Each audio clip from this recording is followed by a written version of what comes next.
Fala galera, beleza? Seja muito bem-vindo ao Set Point, o programa que fala de voleibol, liderança, construção e gestão de times e muito mais.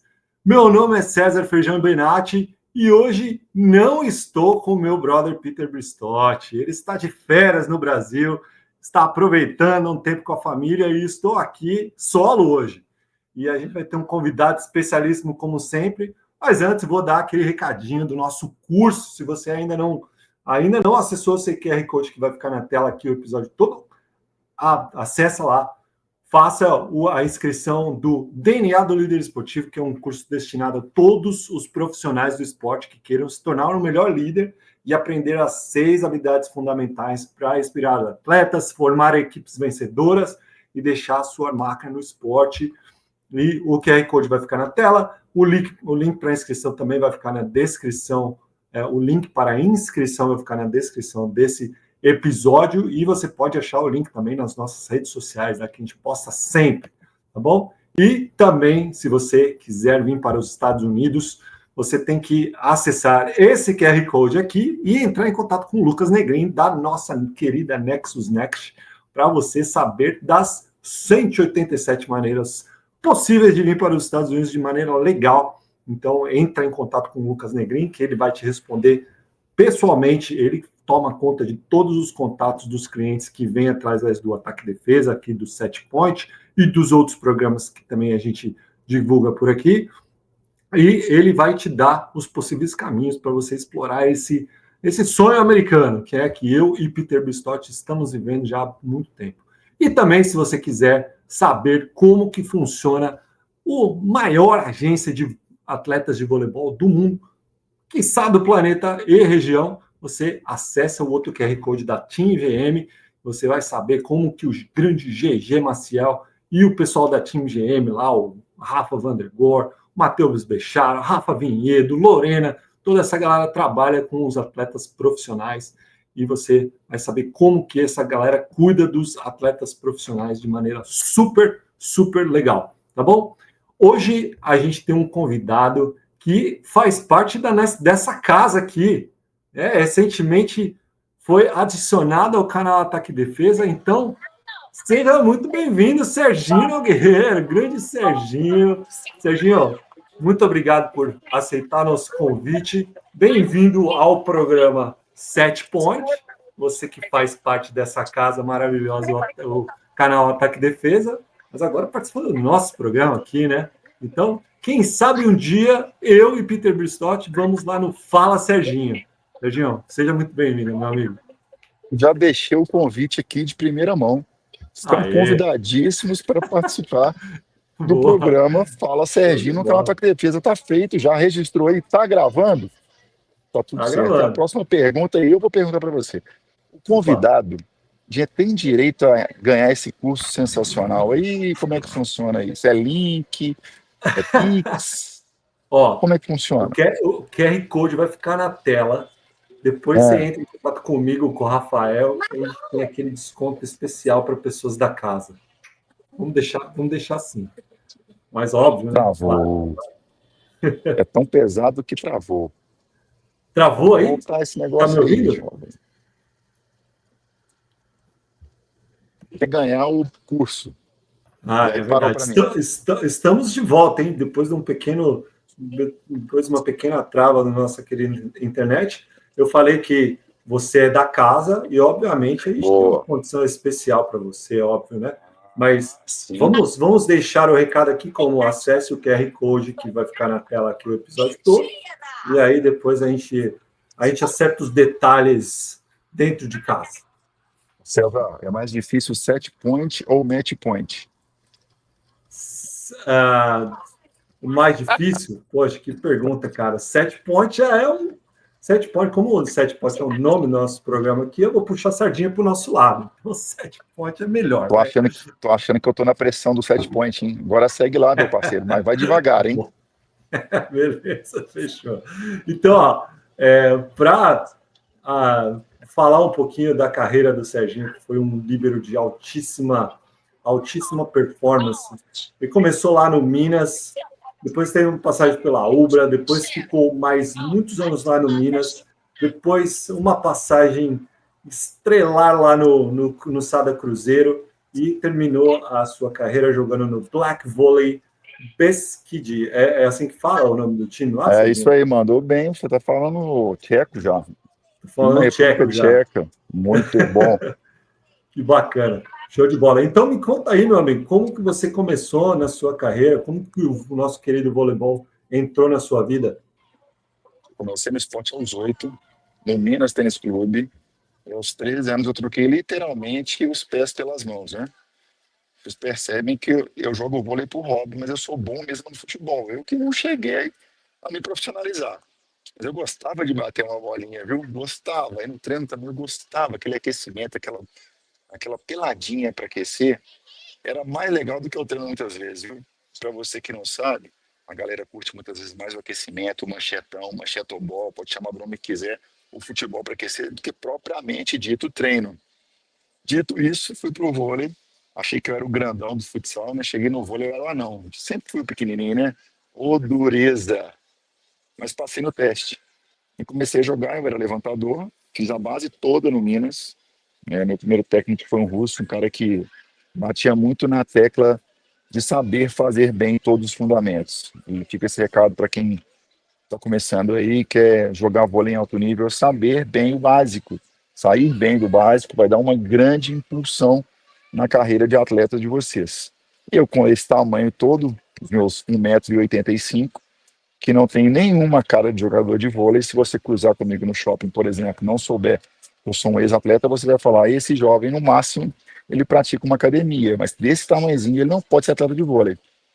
Mas segui, viu, Feijão? Segui nessa toada aí de tentar ser atleta de vôlei. Não foi fácil, porque o tamanho já não me ajudava. Fui levantador a base inteira até o juvenil. Depois fui dispensado. Fiquei um ano sem jogar. Tentei fazer teste em todos os lugares. Fui para o Rio, não passei. Fui para São Paulo, não passei. Fui em todos os lugares que você imaginar que poderia ter vôlei. Enveredei para o vôlei de praia em Belo Horizonte. A gente percebe que não tem muito sucesso quem joga vôlei de praia em uma cidade que não tem praia. Com Belo Horizonte, parei de jogar, literalmente, e aí surgiu a posição de líbero, onde eu fui convidado a retornar. E lembrando daquela primeira frase que eu falei a respeito do treinador, que ensinou bem a parte técnica, fez com que eu conseguisse atuar bem em outra posição. Você testar como líbero ali, passar a defender, a regra mudou muito de quando começou para agora, e eu acabei me dando bem. No primeiro campeonato, a gente jogou contra os caras que eu sou fã, né? Já era fã e continuo sendo fã, que era Maurício, Malberi, etc. E eu estava do outro lado da quadra, como fã e também como adversário, e me vi à frente na estatística dos caras que eu admirava. E pensei, se eu estou na frente desses caras, significa que esse negócio vai dar certo. Nesse primeiro campeonato que a gente jogou no Rio, foi um carioca, o time do Minas foi com um time bem base, não tinha um grande investimento aqui, o bicho-papão da vez era Olímpicos, e eu fiquei ali como melhor recepção. Dali, eu entendi que dava para participar desse processo como atleta de voleibol, como líbero, que eu teria sucesso na posição e trilhei o caminho. Desenvolvi mais um pouco, fui para a Ubra, onde eu fui muito feliz, cresci muito no time que era coordenado ali pelo Jorginho Schmidt, Marcos Pacheco, no tricampeonato da Ubra, que foi um time muito vencedor, cresci muito como pessoa e como atleta, e voltei para o Minas, onde tive muito sucesso também, em relação às Superligas que joguei, Sul-Americanos, etc. E para essa galera que é mais jovem e acompanhou o fim de carreira aí, que não foi um fim tão curto, foi um fim longo, porque foram muitos anos no Sada Cruzeiro, e trazendo na bagagem um time de camisa, a gente toma uma proporção muito maior no cenário do esporte, principalmente um esporte que não é um esporte de massa, que é o futebol, mas é um esporte que tem uma camisa de peso, que é o Cruzeiro.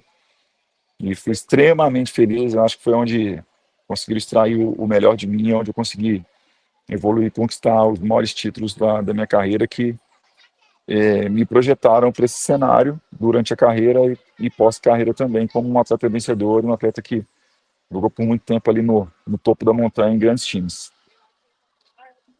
E você, cara, você finalizou sua carreira na República Tcheca. Como é que foi essa experiência lá e o que isso trouxe de aprendizado para você? Eu estava no Brasil, contrato encerrado aqui no Sada Cruzeiro, e eu pensei em sair do país para ter uma experiência de primeiro mundo com a minha família. Então, algumas possibilidades surgiram. Cheguei a fazer um pouco de francês ali para tentar jogar a parte da Suíça, que era um lugar que eu já tinha conhecido como turista e era um lugar que eu gostaria de morar, levar minha família para morar também. Já aos 40 anos, se não me engano, já era difícil entrar num mercado como Itália, como Rússia, esses mercados maiores de alto rendimento, mas eu tinha bola e fôlego para entrar em outros mercados. É óbvio também que muitas vezes a regra de ser um latino não nos favorece, porque existem regras para ter atletas de outros países nos times da Europa. E eu acabei sendo contratado para esse time da República Tcheca. É um time que, por mais que a gente fale que é na República Tcheca, é um time que estava mais próximo da Polônia, por exemplo, e da Áustria do que da capital. E foi um time que estava subindo de divisão, um patrocinador que queria investir no time e contratar uma pessoa que tinha um currículo expressivo aqui no Brasil. Levei a família para lá, foi uma experiência de vida excelente, mas eu estava muito acostumado, muito bem acostumado a trabalhar em times de alto nível, como o Sábia, como o Minas, como a Ubra aqui no Brasil, e assustei com a estrutura de lá. É lindo quando a gente fala, imagina que a galera que está assistindo aí fala, poxa, jogou na Europa, que maravilha, mas não é tão maravilha assim não, porque é mais ou menos o perrengue chique do Instagram. É muita dificuldade Eu e, já vi muita e história esquisita. poucas facilidades, sabe? Inclusive, eu estive com a minha família lá, né? A minha filha maior ficou em Belo Horizonte, que ela estava estudando, a minha menor foi com a gente, ela era uma criança de colo, um bebê, e foi uma adaptação muito difícil pela, pela dificuldade também de idioma, porque a gente fala inglês, mas eles não falam inglês. Eu morava numa cidade do interior onde tinha menos chance ainda de ter pessoas que falassem inglês. Leste europeu é um país que vem de guerra, eles são muito frios, e geralmente eles também não se conectam muito com as pessoas de fora. Então, assim, uma coisa que você faz aqui no Brasil, de conhecer uma pessoa, às vezes, num bar, na faculdade, já encontrar a pessoa e estar na casa da pessoa fazendo churrasco, isso nunca ia acontecer lá. Tinha 2 anos de contrato, fiquei 8 meses lá, quando o Covid chegou aí no mundo, acabando com tudo, e eu tive que voltar para o Brasil, rescindi o contrato, e aí fiquei um tempo aqui no Brasil parado, e aí também não tinha mais como progredir, porque ficou aquela confusão, vai ter time, não vai, volta, não volta, os times no Brasil começaram a reduzir os contratos, outros começaram a fechar a porta, e foi um momento muito desesperador. Agora a gente não lembra mais, mas quando a gente passou por esse momento, na época da pandemia, foi assustador para quem tinha contrato, quem estava fora do país. Na República Tcheca, por exemplo, eles fecharam a fronteira. Eu estava no grupo dos atletas, havia 9 nacionalidades no meu time. No grupo eles falaram assim, o governo vai fechar a fronteira, quem tiver que sair, é a hora de sair agora. Mas eu estava a 33 horas do Brasil. Os caras estavam a 40 minutos, 50 de cruzar a fronteira e cair em outro país. E se eu não tivesse saído antes, eu poderia ter feito o mesmo caminho de sair para outro país e depois retornar ao Brasil. Mas a minha decisão foi uma decisão acertada de sair antes com a família. Então eu voltei, eu cheguei lá em agosto e retornei em fevereiro, fora do país. O bicho já estava pegando, e aqui no Brasil a gente ainda curtiu o carnaval. Pra você ter uma ideia como demorou. Então voltamos para cá, curtimos o carnaval, achando que não ia acontecer nada. Lá na Europa eles já estavam se mobilizando. No meu voo, por exemplo, tinha um monte de gente de máscara, a gente não entendia nada. O que era essa máscara? Para que significa isso? Perguntei para o pessoal no aeroporto se tinha muita gente de máscara. Eles falaram que as pessoas estavam circulando já com a máscara lá. E quando a gente chegou no Brasil, passou o carnaval e aí fechou tudo com a pandemia, fechou tudo e fechou minha carreira também, né? Não tive nem despedida, nem despedida. Vamos pleitear uma despedida para mim aí, ô Feijão. Vamos organizar isso aí. Alô, Rafael, vamos mobilizar a Tizan aí, o Isso! grupo Tizan, que faz várias transmissões, e vamos mobilizar isso aí. Eu gostei da ideia. Então, espera dezembro, que dezembro eu vou estar aí no Brasil. Final de dezembro, começo de janeiro, a gente faz esse jogo aí. Eu vou estar presencialmente nesse evento. Vamos fazer uma bagunça boa. Boa, legal.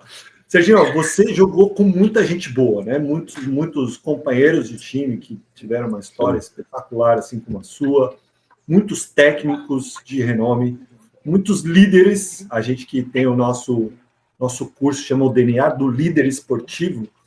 Quem foram essas pessoas que influenciaram a sua carreira de uma maneira positiva e tiveram uma influência tanto na sua vida de atleta como no pós-carreira agora? E por que essas pessoas te influenciaram de uma maneira positiva? Quais foram as lições que elas te ensinaram? Quais foram as atitudes, os comportamentos que você modelou? Alguma coisa nesse sentido? Fala um pouquinho para a gente, na sua carreira de atleta, quem foram essas influências positivas para você? À medida que eu fui amadurecendo, também eu fui me entendendo. Então eu fui imaginando o que eu poderia tirar de todo mundo, absorver conhecimento que era bom, eu guardava para mim, e que não era bom, eu deixava passar. Em vários momentos eu vi pessoas importantes na minha carreira, porque senão eu não tinha uma carreira tão expressiva. A gente fala aqui na primeira pessoa eu, mas eu como palestrante falo muito sobre isso. A gente usa sempre a terceira pessoa, o plural.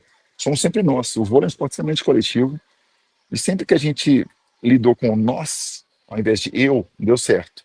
Então, os times por onde eu passei sempre tinham muitas pessoas para ajudar, independente das pessoas que apareciam na frente da câmera, por exemplo.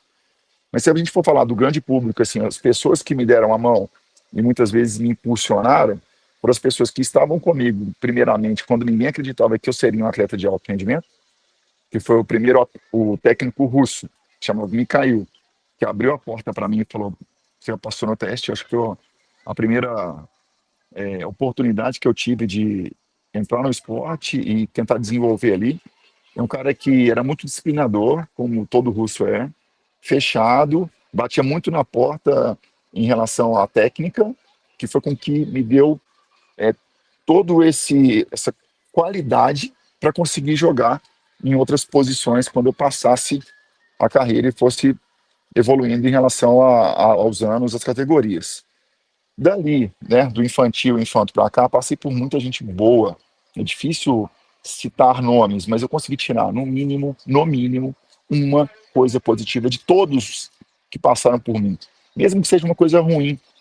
E a gente fala muito isso também quando a gente pensa nos técnicos, né? Você fala, poxa, esse técnico que me acrescentou muito. Esse aqui não me acrescentou nada, esse aqui me acrescentou pouco. Mas eu consigo entender que todo mundo me acrescentou alguma coisa, mesmo que seja pouco. O cara que mais extraiu o melhor de mim foi o Marcelo Mendes, de fato, né, do jeito dele e do meu jeito, né? A nossa relação foi uma relação boa, mas geralmente também não era muito fácil conviver, porque nem sempre a gente aceitava o comando e não era tão simples assim de conviver no dia a dia.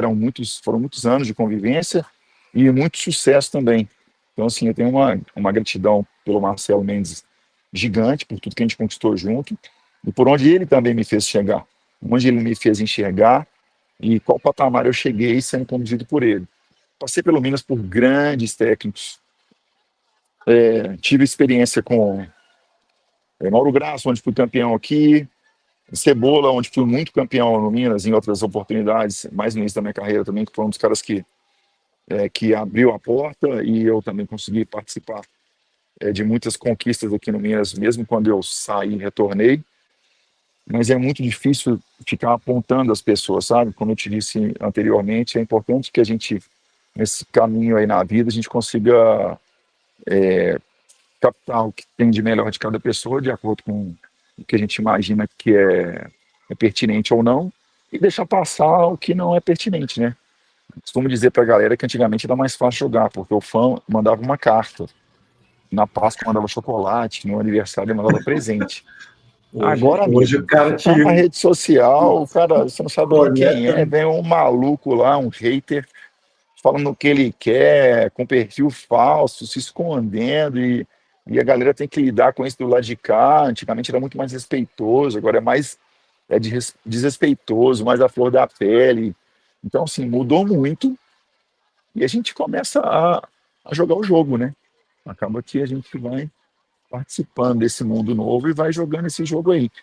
E o aprendizado é constante, cara. Sigo aprendendo aqui. Estou no meio, lá da base, da raiz do vôlei até o alto nível, e entendo que eu continuo aprendendo nesse meio do voleibol aí. E eu costumo brincar quando eu vejo uma coisa que é muito fora da curva. Eu falo pra galera assim: eu vou morrer e não vou ver tudo nesse mundo do vôlei, porque cada dia tem uma novidade. Nem me fala. A gente está aí estudando o esporte a fundo e está, né, colocando a nossa cara para ensinar para as pessoas sobre o jogo de voleibol, a gente acaba recebendo muita coisa também que fala, meu Deus, mas vamos deixar isso para lá. Você, com essa carreira maravilhosa que você teve, inúmeros títulos, hoje você dedica a sua vida a ensinar pessoas a se darem bem através do voleibol, ou usa o voleibol de alguma forma como ferramenta educacional para ajudar as pessoas.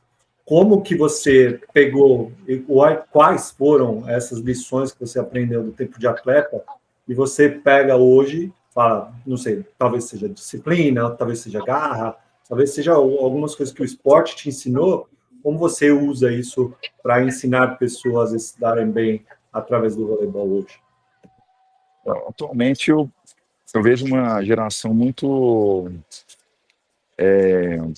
não é imediatista, né? A galera não tem calma com o processo. Ser atleta de alto nível requer calma no processo. Não é do dia para noite que vai ficar bom de bola. Não é do dia para noite que vai aprender a jogar. Outro dia eu estava conversando com o Rubinho, um papo descontraído, e a gente estava falando sobre o número de atletas do vôlei que está nascendo e onde poderia nascer mais, e por que não tem mais pessoas praticando vôlei. E ele falou uma coisa que eu super concordo. Ele falou: coloca seu filho para jogar futebol, ele vai na escolinha novo, ele volta para casa e fala: papai, eu fiz o gol. Se coloca um menino para jogar basquete, ele chega em casa e fala: papai, fiz a cesta. Vai ensinar vôlei para alguém que não sabe como é difícil. Ele não consegue dar um toque, ele não consegue dar uma manchete, ele não consegue atacar porque ele também não tem o tempo da bola. Então o vôlei é um esporte muito mais difícil de aprender. Então, nesse início, mesmo sabendo que as pessoas são imediatistas, e eu ensino que a gente tem que ter calma no processo. Calma no processo e prática. Calma no processo e prática. Calma e prática. Então, se a pessoa quer jogar bem, mas ela também não tem calma para saber que existe um processo que ela tem que passar por ele para chegar lá, várias etapas, automaticamente ela está fadada a um insucesso ou a frustração. Porque na hora que a gente entra no Instagram aqui e vê esse monte de coisa boa, a gente só vê no Instagram. Porque a vida real não é assim. A vida de dedicação, de relação, de quantos treinos, de quantas noites mal dormidas, de quantas vezes você deixou de sair com um colega, de quantas vezes deixou de beber, quantas vezes deixou de namorar, quantos aniversários da família você deixou de ir, quantas apresentações de balé da minha filha eu deixei de ir. Inúmeras. Mas essas coisas não estão no Instagram. Essas coisas fazem parte do processo. E esse processo as pessoas não têm calma para concluir. Então, eu atualmente falo sobre isso muitas vezes, principalmente para quem está começando. As pessoas querem já nascer prontas. E não é assim que funciona. Quando eu tenho contato com pais, que geralmente eu também tenho contato com pais, eu acho que eu sou honesto em falar para eles em evitar atrapalhar o trabalho de clubes e comissões técnicas. Porque a gente tem visto pessoas aí que têm extrapolado o normal. Por mais que a gente lide com filhos e com amor, a gente tem que entender e separar. Não é bater em árbitro, não é xingar o árbitro, não é ir lá e colocar o dedo na cara do treinador, não é querer ensinar para o treinador como tem que fazer.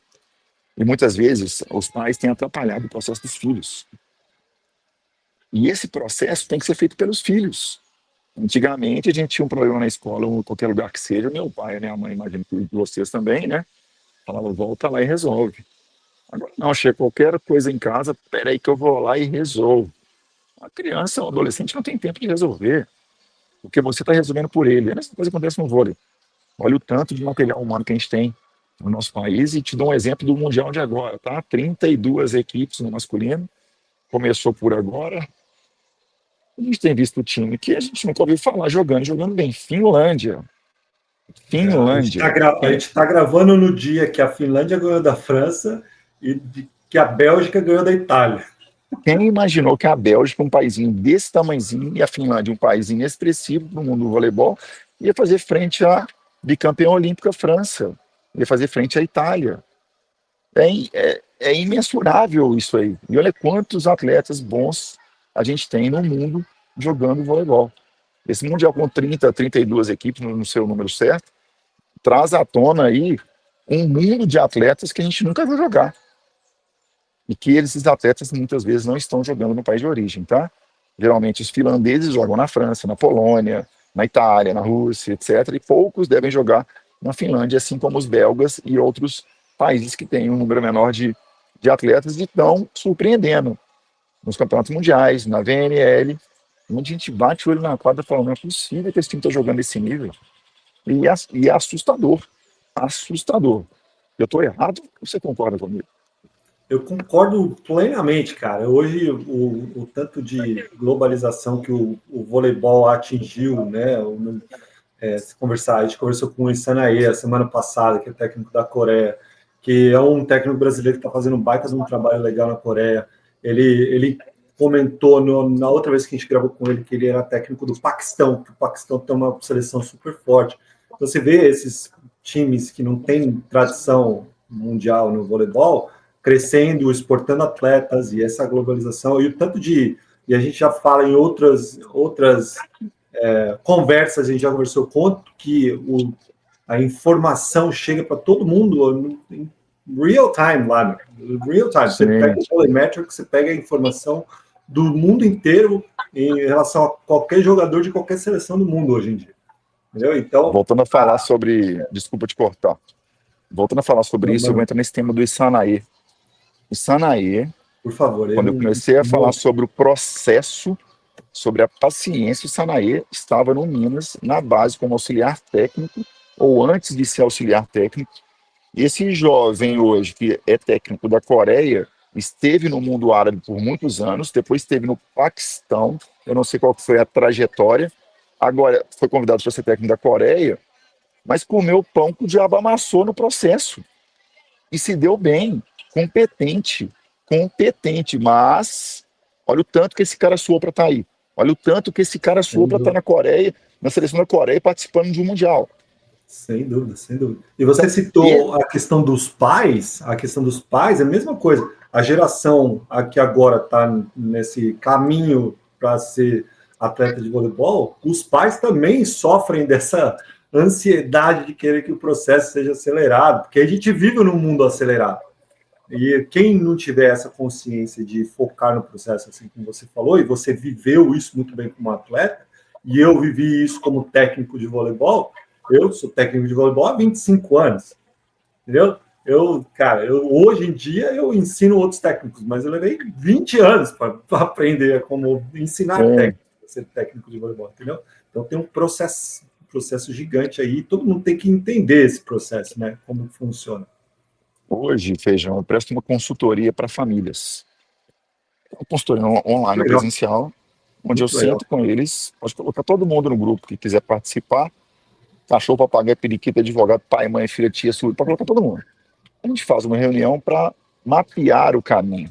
Eu também acho que a gente tem muita informação, mas é tanta informação que elas ficam desencontradas na cabeça de quem quer participar do processo. Então, o que eu faço geralmente? Senta aí, vamos conversar sobre o vôlei. Né? E aí eu vou mapeando junto com a família, durante 1 hora. Quem é você? Quanto que você mede? Onde que você nasceu? Onde você joga? Qual que é o seu objetivo? E aí eu faço um diagnóstico junto com as pessoas e depois encaminho para o que eu entendo que é pertinente para aquele perfil.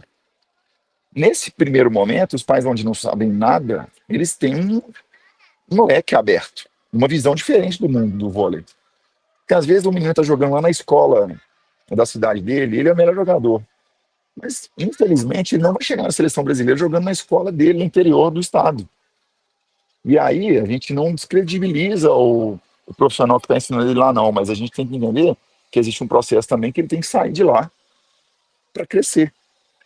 Às vezes o menino chega para mim, igual já teve reunião comigo, e falou que ele tinha 1,70, jogava de oposto e queria ser campeão olímpico. Eu falei, amigo, não vai dar. Com esse tamanho, essa idade, infelizmente, eu vou ser o portador da notícia ruim. Não vai dar.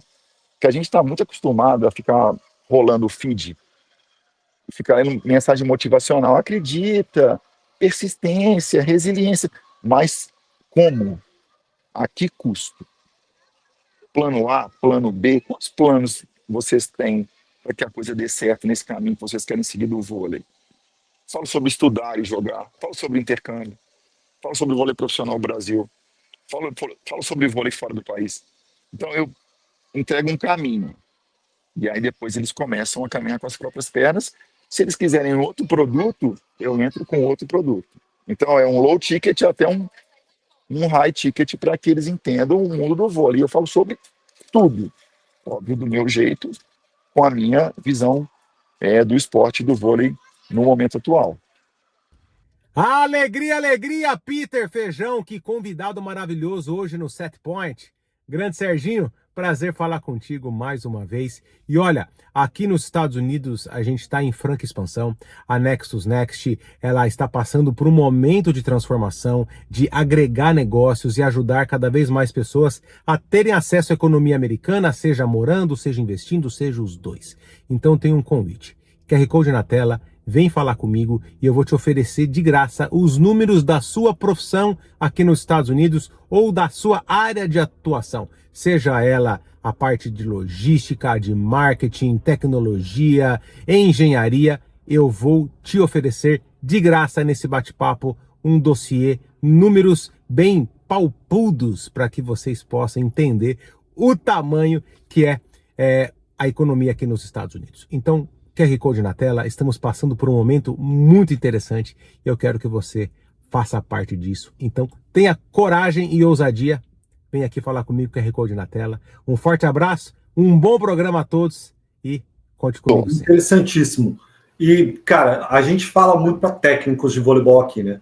A gente tem o nosso curso que é destinado para técnicos, claro, que ensina as 6 habilidades fundamentais, né, que a gente diz. E tem muitos pilares ali, liderança, planejamento, aprendizagem motora, aspectos táticos, estatística e vôlei de praia. E a gente, a nossa audiência é majoritariamente composta por técnicos de voleibol.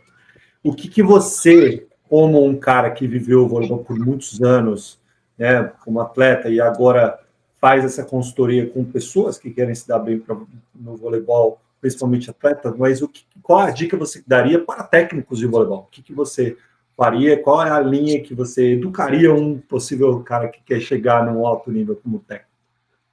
Eu imagino que ele tem que entender qual caminho que ele quer seguir e não ficar desviando muito o foco.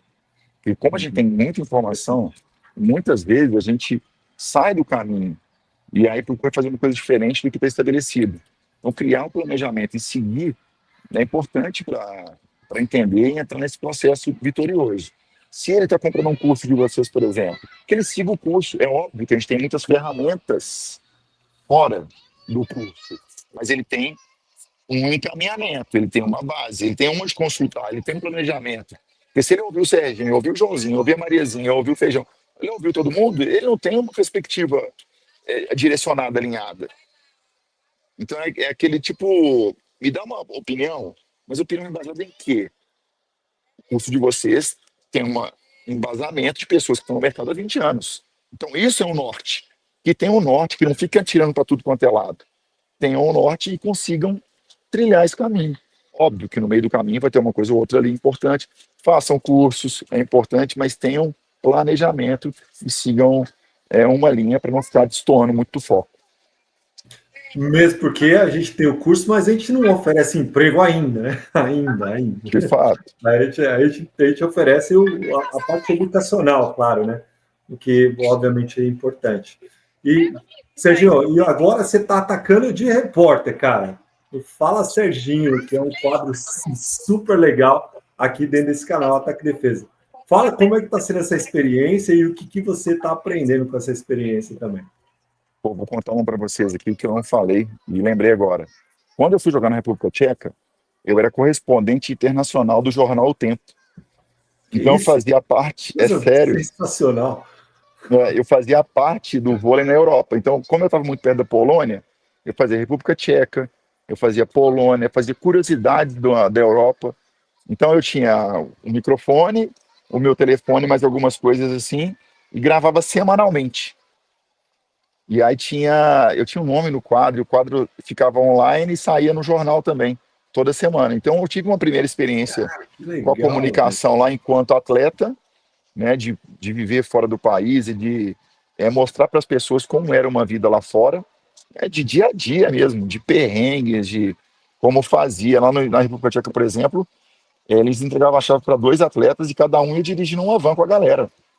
Não tinha muito esse papo de cadê o meu motorista? Cadê o motorista da minha van? Cadê o motorista do meu carro? Não tinha isso não, era cada atleta dirigia uma van com todos os atletas dentro, ia para o jogo, jogava, voltava, O cara parava na estrada lá, era um McDonald's violento, saia a galera do carro, os caras fumavam, tomavam café, entrava no carro e ia embora. Era assim que funcionava. A experiência aqui no ataque e defesa como um comunicador, né, que eu não sou um jornalista, é interessante porque é um meio que eu conheço, é um meio que eu gosto. Eu tenho a oportunidade de falar com muitas pessoas que eu não tive contato pessoal próximo e que agregam muito no mundo do vôlei, né? Já falei com muita gente bacana que eu tenho contato, mas que eu não tinha tanto contato antes da entrevista, e agora eu sei de muito mais coisas da vida. Consegui também trazer para o pessoal algumas coisas diferentes, porque o atleta geralmente tem um padrão de entrevista, né? O jornalista pergunta a mesma coisa, a gente responde a mesma coisa. A gente fica ali, né? Ninguém quer tomar pedrada, fica meio que em cima do muro, ninguém se posiciona muito, e eu estou tentando fazer alguma coisa mais solta, mais descontraída. Fiz com a Ana Cristina, ela tocou violão, coisa que a galera não sabia. Ela falou que gostava de escrever, coisa que uma galera também não sabia. Falei com a Camila Bright, ela falou sobre maternidade, que é um tema muito legal. Ela falou sobre o cuidado que o clube teve com ela durante a gravidez e na maternidade, que isso também acho que pouca gente sabia. Falei com a Tiffany sobre o lance de ganhar tudo em uma perspectiva onde o time de Osasco, que chegava sempre, começou a perder. E aí já não tinha mais aquele Osasco e Rio, agora era Praia e Minas, né? E quebrou esse elo com esse time do Osasco. Tenho falado com a base, que a galera quer escutar muito a base de Barueri, a base, vou falar com outras meninas da base, tem feito masculino também. Falei com o Michael agora, um moleque de 21 anos que foi para a Turquia, imagino que vai brilhar lá ao lado do Engapei, Companhia Limitada. Então, é uma função nova, que não é trabalho, na verdade, é uma diversão com responsabilidade que eu tenho gostado muito de fazer. Cara, e esse tipo de quadro humaniza pra caramba o atleta, né? Porque tem muita gente que a população em geral acha que o atleta é uma máquina, acha que o cara o atleta homem e mulher tem que render 100% do tempo e o cara tem que estar pensando em voleibol, vivendo voleibol 24 horas por dia, 7 dias por semana, e não é isso, né? E não tem nada mais longe da realidade do que isso. E esse tipo de trabalho que você está fazendo, esse tipo de trabalho que você está fazendo traz à tona e educa as pessoas em relação a outras coisas que o atleta de altíssimo nível faz. E é muito legal. Parabéns, cara. Parabéns pela iniciativa. Muito, muito bacana. Estou me divertindo assistindo o quadro. E, Serginho, a gente tem uma parte aqui do nosso podcast que a gente faz 4 perguntas para todos os convidados. E agora é hora da gente fazer, que é o quadro Ataque e Defesa, certo? Nossa então, senhora, só defenda, que é só defesa, hein? Vai. Eu vou atacar, você defende, então, porque... Vai daí. Eu fui um atacante medíocre, mas você foi um dos melhores livros da história. Então, mas aqui, manda encaixadinha. Encaixadinha. Tá certo. Então, a primeira pergunta é a seguinte: o que você aprendeu nos últimos 12 meses que se tornou parte importante do seu trabalho? Eu tenho feito uma mentoria com 285 pessoas que não são do meu ramo, e nessa mentoria eu pego insights de várias pessoas que não fazem a mesma coisa que eu, para fazer outras coisas fora do ramo do esporte. Que legal. E qual que é a atuação, ou o ramo, sei lá, alguma parte aí dessas pessoas que fazem essa mentoria com você que você se identifica mais? Eu tenho um contato grande com um cara que chama André Brito, é um cara que tem um Instagram que chama Milhas ao Vivo. É um cara que te faz viajar mais, com menos, e ter mais opções de viajar de classe executiva, com menos milhas, onde você compra, onde você vende, como que você faz a gestão das suas milhas, quais são os tipos de cartão que você usa, independente do poder aquisitivo que você tem. Nesse grupo tinha gente que tinha agências de viagem, tinham gestores de contas. Vou dar um exemplo, tá? O Feijão é um cara muito rico, riquíssimo, tem 2 aviões, 3 helicópteros. Deus te ouça. Mas ele tem consumo do cartão de crédito, ele tem milhas onde ele não usa, mas ele também não sabe usar. Então tem uma pessoa hoje no mercado que chama gestor de milhas. Ele pega essas milhas do feijão e faz uma gestão de milhas para que você, uma pessoa que já viaja, continue viajando mais por menos, com mais conforto. O cara vive disso. O cara emite passagem para você, ele faz um briefing com você a respeito do que você gasta, qual é o tipo de cartão que você tem, qual o benefício que você tem em relação aos cartões. Quem é aí que viaja, que não está acostumado a entrar no aeroporto e tentar entrar na sala VIP e ser barrado? Quem aí viaja, que chega na sala VIP e pergunta assim, qual o cartão que eu posso entrar nessa sala aqui? E fica meia hora atrasando a fila. Quem viaja, que gostaria de viajar mais barato, todo mundo viaja, todo mundo gosta de viajar, seja para trabalhar ou para divertir. Esse é um dos temas. Eu tive lá também, cara, com o Léo, que é zagueiro do Cruzeiro, foi zagueiro há muito tempo, capitão, campeão da Copa do Brasil. Ele tem feito um trabalho de peneira virtual que é muito legal. E, inclusive, a gente vai entrar nesse ramo aí, no vôlei. Tem uma galera que mexe com visto. Agora a gente está nessa dificuldade aí visto de... aí, ó, visto aí é o Lucas Negrini, né? Não, tô ligado. Lucas Negrini, Lucas inclusive, Negrini. entrou em contato comigo e serei um cliente em potencial, tá? Estou um cliente em Olha potencial. aí, ó. Nexus Porque Next fazendo acontecer. eu já tive em contato com ele e um dos... Quantos são lá? As maneiras? Cento e quantas maneiras? 187. 187 maneiras. Como atleta tem um visto especial, né? Sim. Que eu tenho 10, entre 10...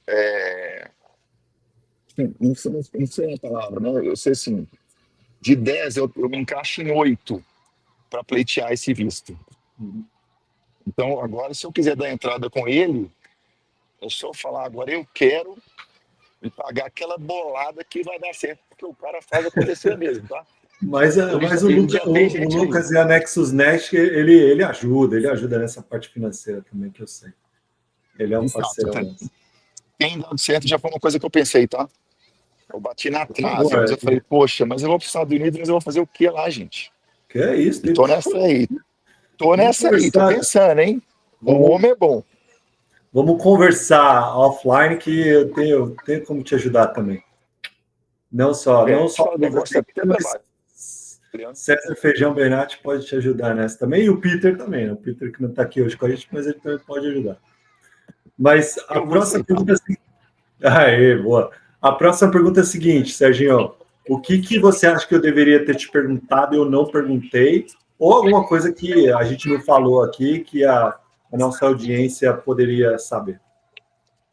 Nossa, essa pergunta aí é de tie-break, final de Superliga no Mineirinho. 18-17 no tie-break, é difícil demais, mano. Quando eu venho para entrevista, geralmente, eu não fico questionando muito o entrevistador, não. Eu venho mais para um bate-papo, acho que fica solto, fica interessante. Acho que foi perfeito, nota 10 para você. Ô, louco, que isso, coisa linda. Muito obrigado. Qual que é a outra pergunta aí que eu vou ter que ter? Então, eu vou devolver a bola para você. Você gostaria de fazer alguma pergunta para mim? Vou fazer alguma pergunta para você. Vou fazer. Como foi sua transição? Como e quando foi sua transição do Brasil para os Estados Unidos? E por que você se mudou? Certo. Então, eu vim para cá a primeira vez em 2009. Eu tinha uma pessoa uma ex-namorada que morava aqui, e eu vim para cá, busquei uma oportunidade aqui para ficar perto dela, mas depois a gente acabou terminando e tal. Mas eu vim a primeira vez e vim como estudante. Então, os primeiros 3 anos que eu fiquei aqui, eu investi na minha educação. Então, investi principalmente para falar inglês e conhecer o mercado do voleibol aqui. A minha primeira intenção era ficar por 2 anos. Então, era fazer um curso que era equivalente a uma pós-graduação na época. Eu já era formado, já era pós-graduado no Brasil, mas eu queria aprender a falar inglês e queria conhecer outros mercados de voleibol. E como eu tinha essa pessoa em comum aqui, os Estados Unidos era o mercado que eu queria conhecer. Vim para cá, era para ficar 2 anos, fiquei 3. Aí voltei para o Brasil, fiquei 2 anos aí no Brasil, abri uma empresa na época de intercâmbio esportivo e tal. E aí tive uma oportunidade de voltar para cá. E aí, quando eu voltei para cá, eu falei, cara, meu lugar é aqui. Nunca mais eu pretendo sair daqui, porque aqui tem um mercado muito grande, é muito rico, tem muita oportunidade. E eu tive a possibilidade de ter um green card, agora eu vou me tornar cidadão também, a minha filha nasceu aqui, então minha vida veio, eu vim através do voleibol e acabei fazendo a minha vida inteira aqui. Mas Legal. O mercado me fez ficar aqui, e quando eu comecei a dar cursos de voleibol também, falei, cara, eu tenho acesso às melhores plataformas de estudo, tenho acesso a muita estrutura boa aqui nas universidades, tenho acesso a muita gente boa que dá curso de voleibol. Os Estados Unidos é o país que mais compartilha conhecimento no voleibol, através de algumas empresas, através de algumas pessoas que fazem esse trabalho. Então, todos esses fatores me fizeram ficar aqui para sempre. E hoje eu não me vejo trabalhando em outro lugar, a não ser que eu possa sair e voltar, entendeu? Por exemplo, uma seleção. Fecha a porta para uma seleção, né? Mas é uma seleção por um período do ano e depois volto para a minha base, que é aqui. Legal. Entendeu? Então, os Estados Unidos tem sido uma bela de um lar para mim. Eu não me vejo trabalhando em outro lugar do mundo, não. Melhor ainda nesse ciclo olímpico aí, como o Lucas Negrin falou, Los Angeles está aí, né? Exatamente. E tem muita... E mesmo o voleibol universitário aqui está crescendo muito. Tem jogo durante a temporada, que é de agosto a dezembro, tem jogo todo dia. A TV está investindo muito, muito forte. As audiências, até 3 anos atrás, você não pensava que um jogo de voleibol estaria na ESPN 1 aqui dos Estados Unidos, que é o maior canal de esportes do mundo. Hoje em dia tem 3, 4, 5 jogos por semana passando na ESPN principal, entendeu? Então, as ligas profissionais estão nascendo e se desenvolvendo, né? A LoveB, a Pro Volleyball Federation, a outra... O vôlei feminino tomou uma outra proporção, né? O vôlei feminino aqui é muito maior do que o masculino, pela quantidade de pessoas que jogam, né, o esporte aqui, mas mesmo o masculino é muito grande, cara. Então, o mercado para técnicos de voleibol aqui é muito grande, cara. Muito grande, muito rico, muito promissor também, né? Nesses próximos anos vai multiplicar de tamanho. Então, muito bom. Nós tivemos aí, sabia disso? O Sada Cruzeiro, por 4 anos, esteve na UCI em pré-temporada. O Marcelo fazia muito isso lá e foi um período muito legal, onde a gente conseguiu também entender um pouco sobre esse mercado do vôlei aí. Eles levavam alguns times de vários países e a gente entendeu também a cultura do estudar e jogar em alto nível. Isso é muito interessante para o público brasileiro, que fica muito reativo aqui a ser profissional, mas esquecer da parte acadêmica, porque aqui no Brasil é incompatível ser um bom atleta e um bom estudante e levar as duas paralelamente. Exatamente. Inclusive, legal que você falou isso, esse torneio que vocês jogavam lá pelo Sada Cruzeiro, o William Mago, que foi seu companheiro de time por muitos anos, ele tinha o sonho e realizou o sonho dele de morar na Califórnia muito porque ele vinha para esse torneio, vocês vinham para esse torneio, e ele falou, cara, eu quero morar aqui. Daí, quando apareceu a oportunidade dele trabalhar lá com o clube que ele tem lá, o Brusa, junto com o Fiapo, ele falou, essa é a oportunidade. Ele sempre conta essa história, muito, muito legal. Cara, muito bom. Agora, a gente tem o nosso programa aqui, que já está quase 20 episódios aqui por esse canal, a gente já tem uma história de mais de um ano aí fazendo esse podcast, e a gente pede ajuda dos nossos convidados para indicar pessoas para a gente ter uma conversa legal como essa. Então, por favor, recomende aí 2 pessoas para a gente ter um papo bacana como esse. Eu vou indicar o casal do ano do voleibol, né? Cristina e Maicon, um masculino e um feminino. Show! Tá indicado. Essa dupla aí pode fazer online lá da Turquia e Estados Unidos, bater essa bola aí. Aí, boa. Entraremos em contato com a Ana Cristina e com o Maicon para marcar a nossa conversa, hein? Boa. Muito obrigado pela indicação. Serginho, cara, muito obrigado. Valeu por participar, por dedicar esse tempo para bater esse papo comigo. Infelizmente, o Peter não pôde estar presente, mas o cara merece umas férias, né, também.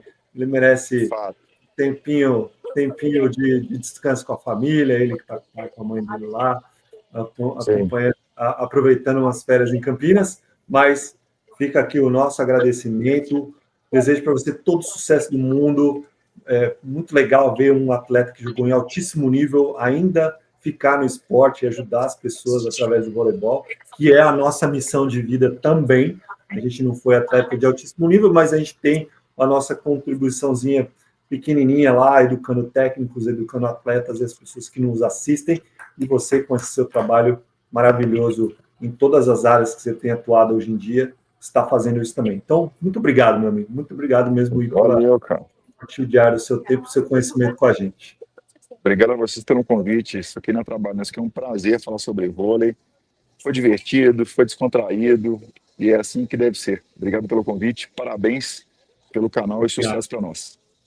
Valeu, valeu. A gente está dentro desse canal maravilhoso aqui, Ataque e Defesa. Eu que entrevistei o Serginho, acompanho o quadro do Serginho lá, fala Serginho, que é legal pra caramba, um monte de história legal, um bate-papo super descontraído, e a gente tem um pouquinho mais de educação mesmo, técnicos de voleibol. Então, essa combinação de diversão e educação só tem a dar certo, tá bom? E Deu match, deu match.